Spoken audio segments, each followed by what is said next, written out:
गौ माता की रक्षा करो। गो हत्या पर प्रतिबंध के लिए अनेक वर्षों से प्रयत्न होते रहे हैं। इन सारे प्रयत्नों में राष्ट्रीय स्वयंसेवक संघ का भी सहयोग रहा है।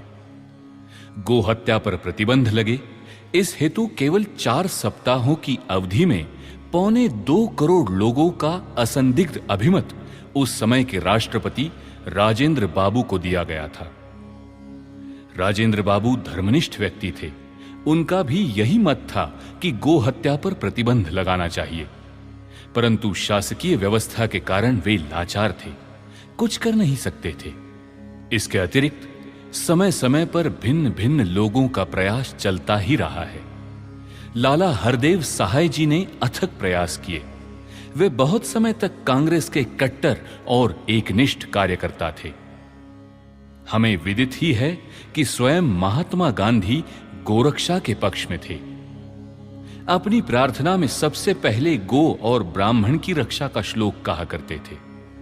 गो रक्षा के प्रश्न को वे कितना महत्व देते थे, इसका एक उदाहरण बताता हूं। अपने देश को अंग्रेजों से स्वतंत्र कराने के प्रयत्न चल रहे थे, तब कांग्रेस ने सोचा कि मुस्लिम लीग से समझौता कर लेने पर स्वराज्य प्राप्ति में सुगमता होगी। महात्मा जी कांग्रेस के सक्रिय सदस्य तो नहीं थे, परंतु परामर्श अवश्य देते थे। मुस्लिम लीग से समझौते का कागज श्री महादेव देसाई ने जब उन्हें दिखाया, तब उन्होंने उसे पढ़कर लौटा दिया और समझौते को अपनी स्वीकृति दे दी।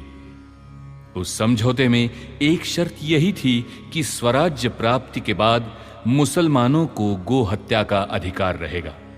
इस छोटी सी बात के कारण गांधी जी को बड़ी बेचैनी हुई। उन्हें रात भर नींद नहीं आई। रात में ही उठकर उन्होंने श्री महादेव देसाई को बुलवाया और समझौते का कागज मंगवाया।